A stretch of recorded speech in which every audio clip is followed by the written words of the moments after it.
Pozdravljeni, sem Simona Klemenčič, psihologinja na kliničnem oddelku za endokrinologijo, diabetes in bolezni presnove pediatrične klinike. Danes vam bi rada predstavila psihološke vidike sladkorne bolezni tipa 1 pri otrocih in mladostnikih. Psihološki dejavniki niso vzrok za to, da se sladkorna bolezen razvije, so pa lahko sprožilci poslabšanja bolezni in lahko vplivajo na to, kako je bolezen urejena. Vemo namreč, da lahko posameznik z urejanjem sladkorne bolezni močno prispeva k temu, kakšen bo njen potek.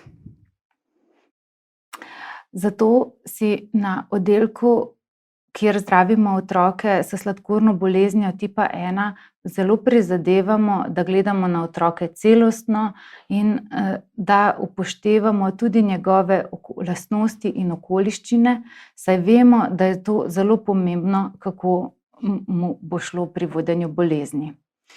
Vemo, da lahko sladkorna bolezen vpliva na otrokovo čustveno stanje, na družinsko dinamiko, šolanje in tudi vrstniške odnose.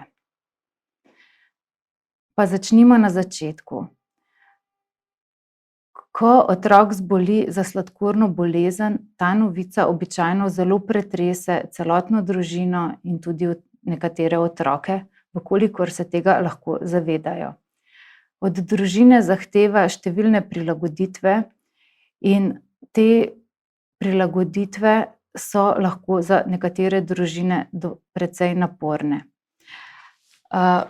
Med te glavne prilagoditve v življenju spadajo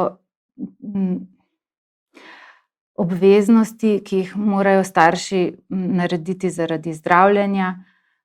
Nekateri otroci morajo prilagoditi šolanje, obroke, lahko se spremeni tudi družinska dinamika.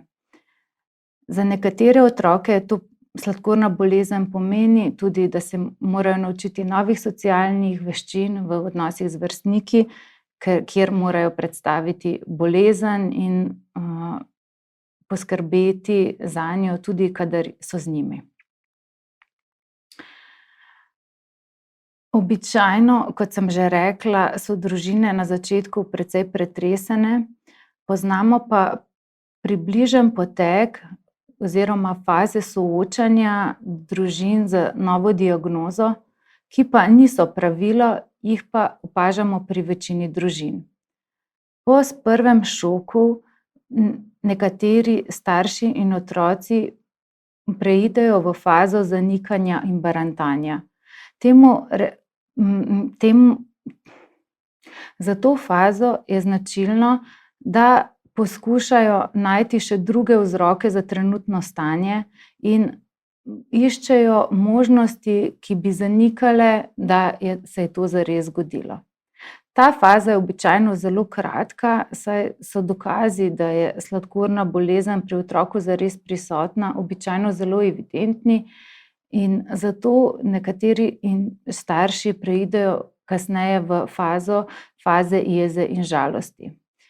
To so zelo običajne in naravne faze, ki pa so lahko različno dolge in nekateri jih lahko doživljajo zelo kratek čas, pri nekaterih pa se pojavijo šele kasneje, ne tekom hospitalizacije, ampak mogoče šele čez nekaj mesecev ali let pri nekaterih otrocih, ki sprva še ne morejo razumeti, kaj točno se je zgodilo. Vse te faze počasi vodijo do tega, da lahko posameznik sprejme novo stanje in da lahko kvalitetno zaživi kljub novi diagnozi. Pri starših, kjer otroci zbolijo s sladkorno boleznijo, pa velikokrat vidimo, da se pojavijo tudi občutki krivde in strah pred prihodnostjo, kaj bo to za otroka na dolgi rok pomenilo. Kot sem že rekla, ta proces sprejetja bolezni ni povsem linearen. Velikokrat vidimo, da so posamezniki da se razlikujejo v tem in nekateri doživljajo situacijo na zelo sebi lasten način. Vidimo tudi, da različni življenjski dogodki ali pa neuspehi kasneje pri vodenju bolezni, kasneje v življenju, lahko povzročijo ponovno to soočanje, ponovne občutke žalosti, jeze, razočaranja in pri teh posameznikih je treba in pri teh posameznikih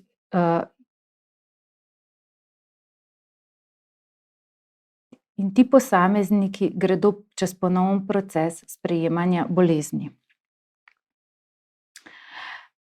Tukaj pa je tudi dobra stran tega, da se večina družin zelo dobro in ugodno prilagodi na sladkorno bolezen.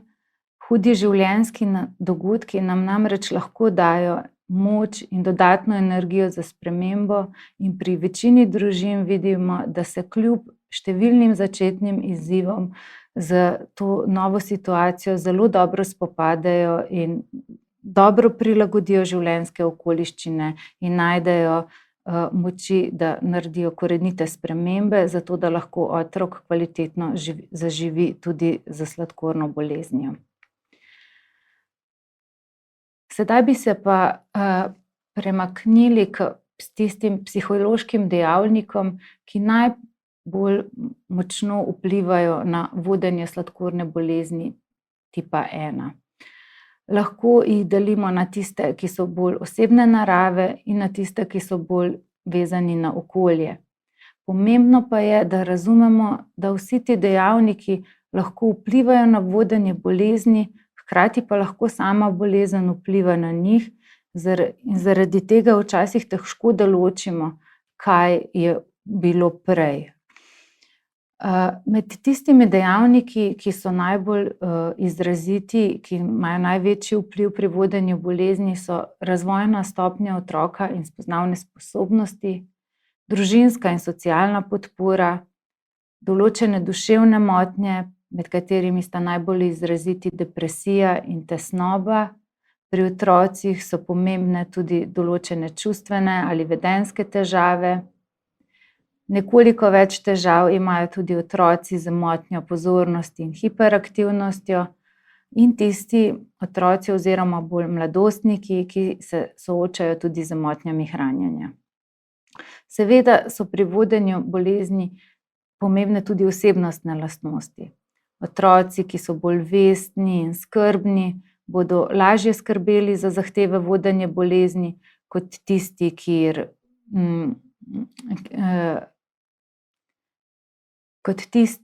ki se težje organizirajo, težje osredotočijo na svoje dejavnosti in svoje dejavnosti težje načrtujejo. Poleg tega so pomembni tudi določeni akutni stresni dogodki, ki jih je otrok doživel morda v preteklosti ali pa tekom kasneje, ko bolezen sladkorno že ima. Neki zelo stresni dogodki, ki vzamejo otroku energijo,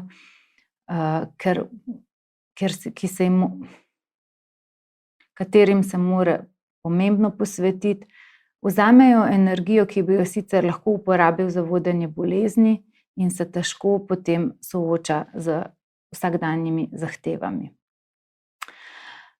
Vemo tudi, da je eden od pomembnih dejavnikov, ki vpliva na to, kako je bolezen vodena, tudi doživljanje bolezni.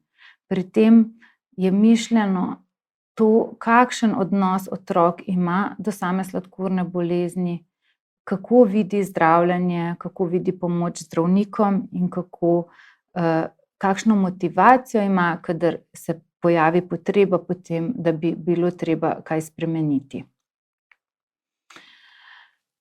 Če se mogoče malo bolj natančno ustavimo pri spoznavnem razvoju otroka, sem že prej omenila, da je pomembno, kakšne so otrokove sposobnosti. Zanima nas, koliko bo otrok zmogel sodelovanja pri vodenju bolezni.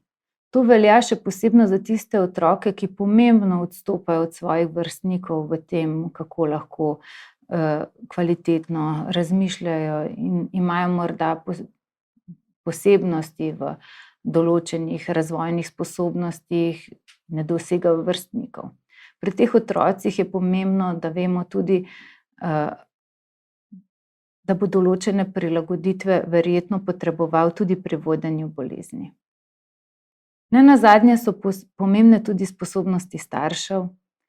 V redkih primerih se namreč dogodi, da je sladkorna bolezen presega sposobnosti določenih staršev in rabijo pri tem dodatno pomoč, da lahko poskrbijo za otrokovo bolezen. Vemo tudi,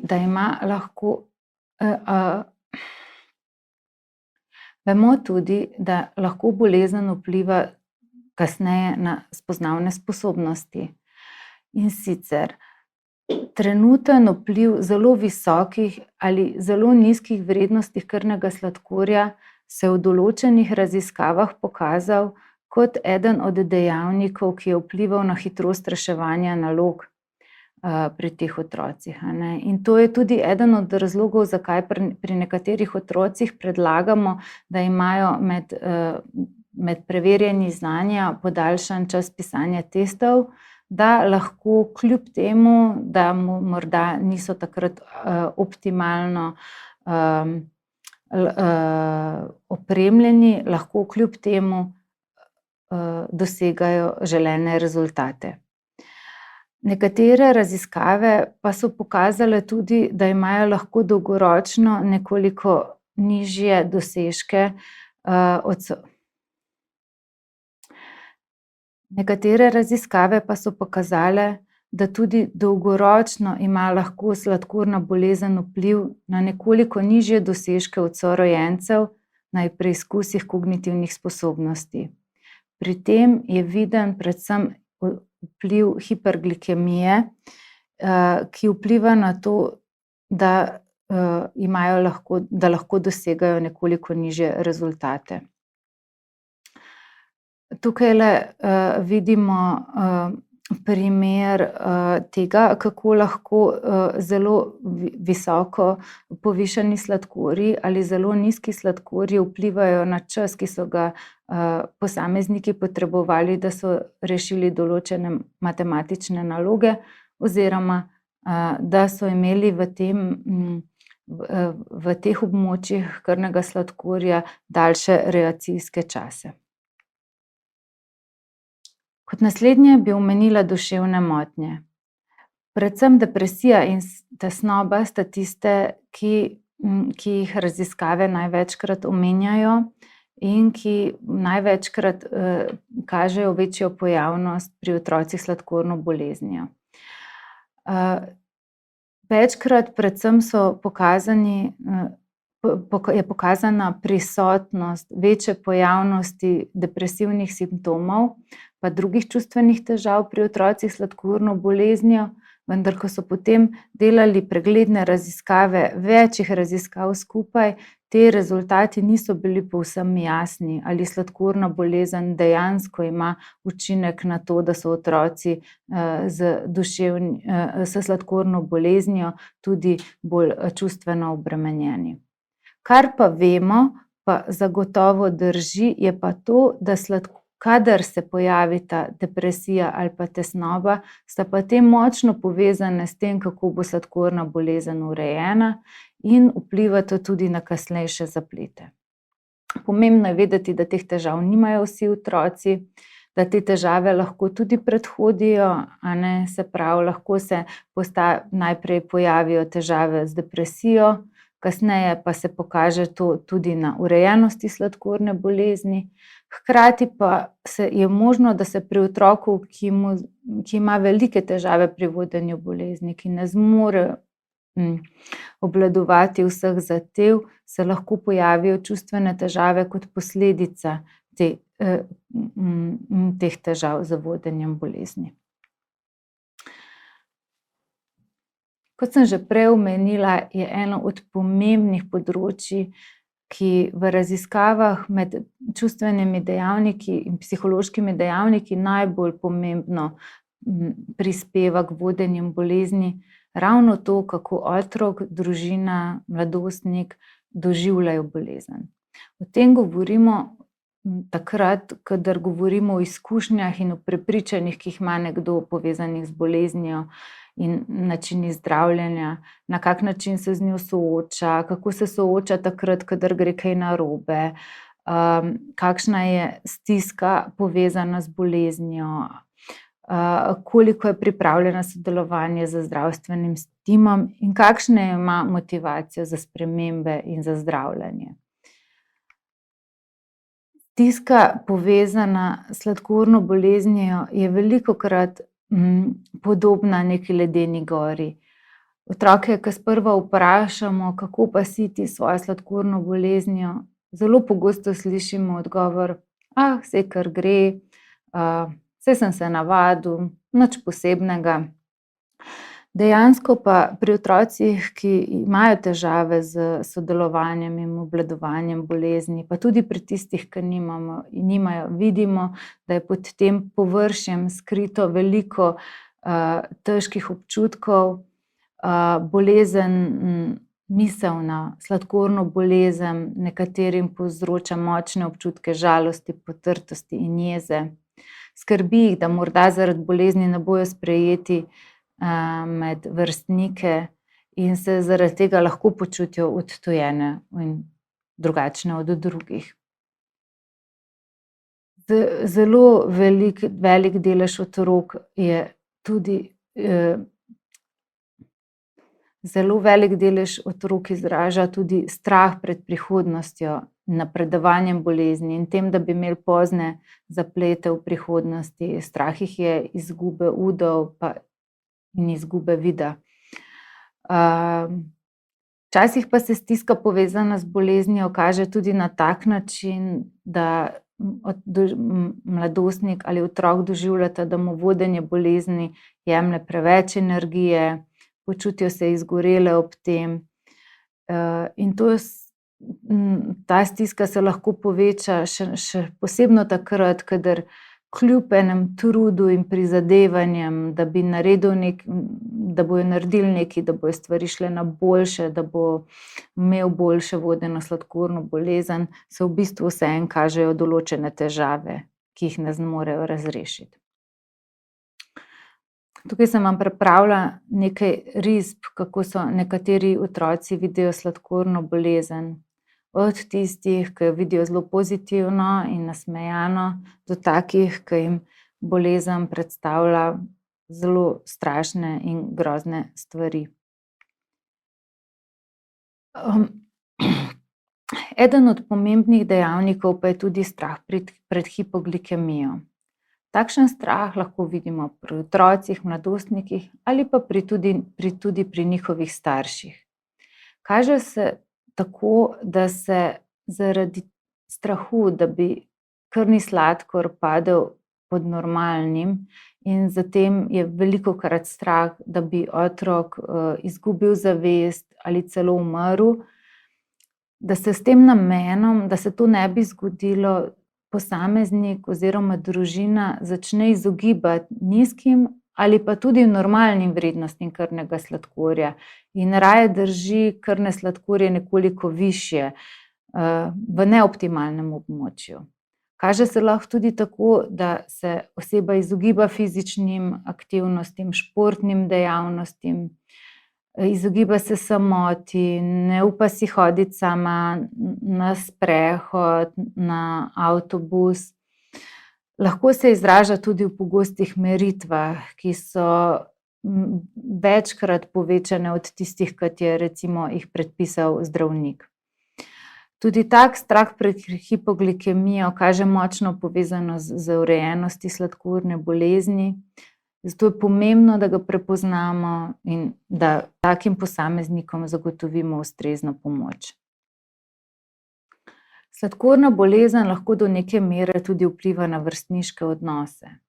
Vrstniki so lahko otroku vir podpore, lahko mu pomagajo, stojijo ob strani, ga spodbujajo, ob morebitnih neprijetnih situacijah poiščejo pomoč. V redkih primerih pa vidimo tudi, da imajo otroci zaradi sladkorne bolezni večje težave s pripadanjem in da se v nekaterih primerih tudi drugi otroci neprimerno odzovejo, in ne razumejo, čez kaj točno gre ta otrok. Velikokrat je z takim neprimernim odzivom ali pa nerazumevanjem povezano to, da drugi otroci bolezni dobro ne razumejo, da imajo od nje določene predsodke.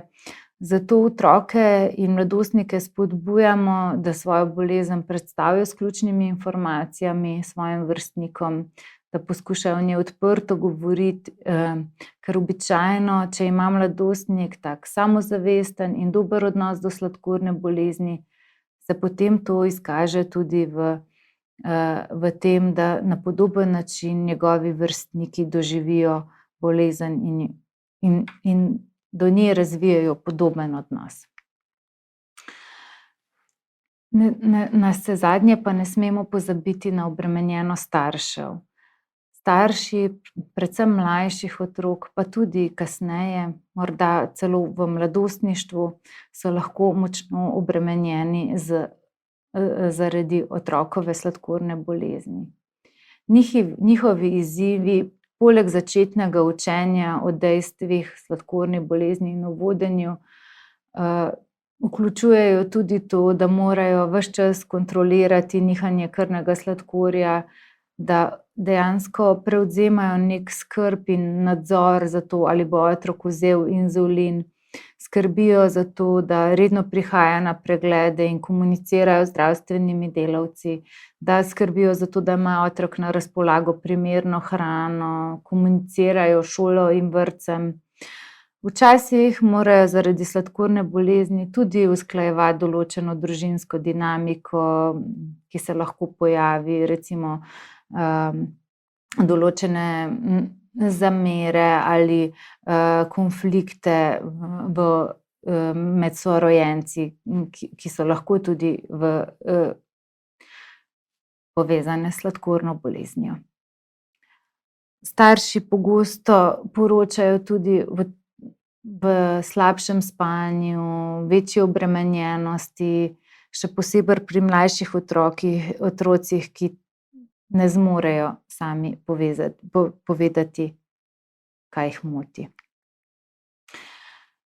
Zato pa, da gre tako staršem kot otrokom lažje pri vodenju bolezni, večina otrok, mladostnikov in družin razvije nove življenjske spretnosti, ki so potrebne za to, da obvladuje bolezen. To so takšne spretnosti, ki se razvijajo sproti, preko procesa, nekaj z razvojem.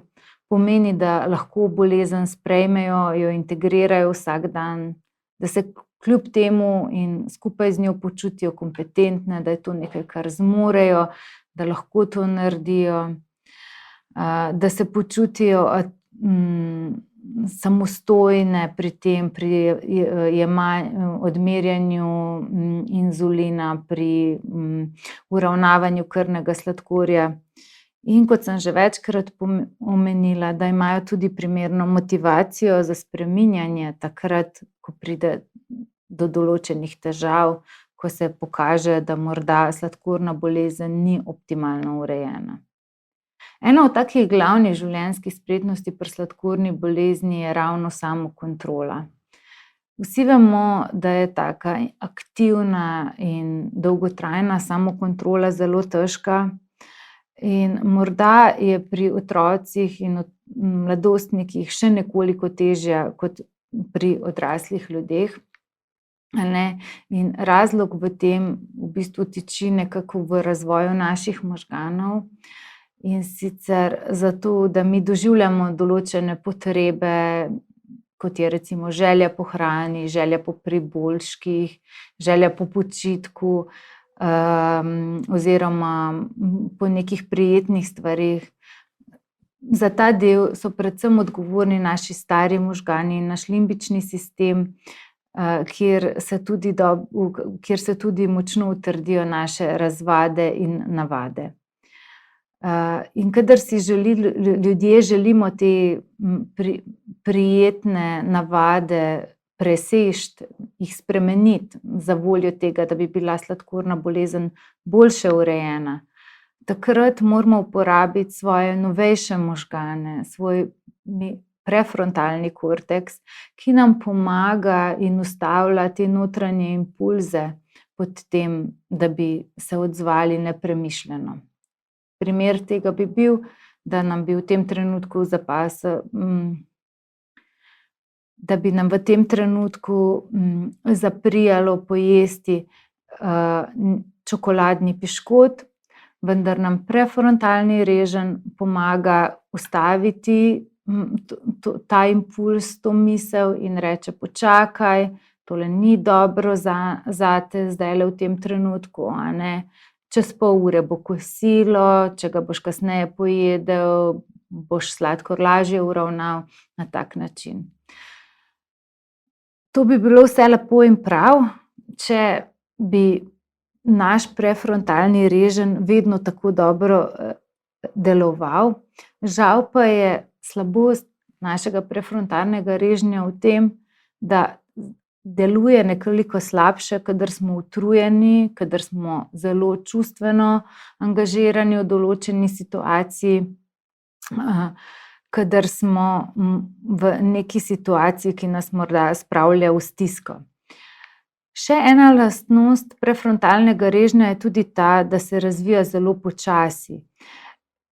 Dejansko najpočasneje od vseh možganskih struktur. In tele fotografije oziroma slikanje možgan so nam pokazala, da v bistvu se prefrontalni reženj razvija dolgo, še tam po 20. letu, in da tudi v predpubertetni in pubertetni fazi številni deli možganov, ki so odgovorni ravno za presojo, načrtovanje, ustavljanje, niso še dobro razviti. Tukaj potem najdemo tudi razlog, zakaj so otroci velikokrat v stiski, ko pojedo kakšen priboljšek, za katerega se sicer zavedajo, da ni primeren za njih. Se zavedajo, da bi bilo dobro, da ga ne bi pojedli. In jim je kasneje žal, vendar rečejo, temu se kljub temu nisem mogel upreti. Seveda se potem pojavi vprašanje, kako pa se pridobi samokontrola. Odgovor je, smo videli v prejšnjem prikazu, nekaj zagotovo naredi dozorevanje, vendar nekaj lahko naredimo tudi z učenjem. Se pravi, da se otroka spodbuja k temu, da razvije neke sposobnosti samokontrole, s tem, da ga na nežen način usmerjamo k tem, da začne razvijati določene veščine samodiscipline. Tukaj je zelo pomembno poudariti, da smo vsi odrasli okoli otroka, učitelji na tem področju, učitelji, vzgojitelji, starši. Otrok nas ves čas neposredno opazuje in na takšen način razvija tudi na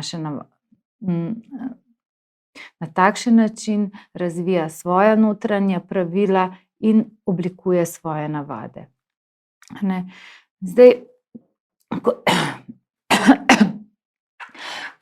ko poskušamo otroke naučiti samokontrole, vidimo, da nerganje in kritiziranje ne pomagata. Se pravi, če želimo otroku povedati, da so njegovi priboljški prepogosti, da sladkorna bolezen ni optimalna, je naš prvi impuls, veliko odraslih ima ta impuls, da bi otroku s kritiko povedala v bistvu, da to ni dobro, da to ni dobro za njega, da se ne vede smiselno. Vendar nam izkušnje kažejo, da tak način običajno obrodi le kratkoročne sadove, kar pomeni, da se otrok sicer po takem pogovoru počuti krivega in nekaj dni se zelo trudi, mogoče tudi tedne, in je uspešen pri tem. Kasneje pa se stare navade ponovno vrnejo. Kot najbolj smiselna pomoč se je izkazala takšna, kjer otroka spodbujamo na tak način, da najprej vzpostavimo dobro interakcijo, se pravi dober odnos. Da ga pohvalimo in spodbudimo za tiste stvari, ki so mu dobro šle, in da se vnaprej dogovorimo z njim, kdaj ga bomo pomagali opomniti, na kakšen način mu bomo pomagali, da bo lahko na nežen način do sebe vzpostavil večjo disciplino. Primer tega bi bil, da bi otrok recimo zelo pogosto pozabljal meriti krvne sladkorje. Če bi se mi tega lotili na takšen način, da bi ga neprestano začeli opominjati, a si izmeril, bi se zelo hitro pokazale njegove reakcije v tem, da bi se začel izogibati takih vprašanj, dajo neke pavšalne odgovore, ja, sem si, v redu je sladkor, a ne. Veliko boljši učinek bi recimo imeli, če bi se z otrokom dogovorili, da nam sam pove, kdaj želi sam, da ga mi opomnimo, kdaj bi bil tisti čas, ko bi se midva pogovorila o sladkorni bolezni, kdaj bi bil tisti čas, ko mu pomagamo z meritvami sladkorja, obroki. In vkolikor se mladostnik, pa tudi nekateri otroci s tem strinjajo, so veliko bolj pripravljeni kasneje sodelovati v tej naši spodbudi in pomoči. Je pa zelo pomembno, da takrat, ko se za neko tako stvar dogovorimo, da tudi odrasli držimo neko doslednost in potem kažemo mladostniku na ta način, da je dejansko vsak dan zelo pomemben pri vodenju sladkorne bolezni in da mi ne bomo na to pozabili, s tem ga učimo, da tudi sam razvije tak odnos do bolezni. Da je to ena pomembna stvar, na katero se ne pozabi, tudi če je nedelja ali pa športni dan ali pa počitnice. Mogoče še za konec nekaj besed o tem, kakšno psihološko podporo nudimo otrokom s sladkorno boleznijo na našem oddelku. Z večino družin stopimo že v prvi stik takoj ob prvi hospitalizaciji, ko družine zbolijo, z njimi opravimo tak podporen, edukativen razgovor.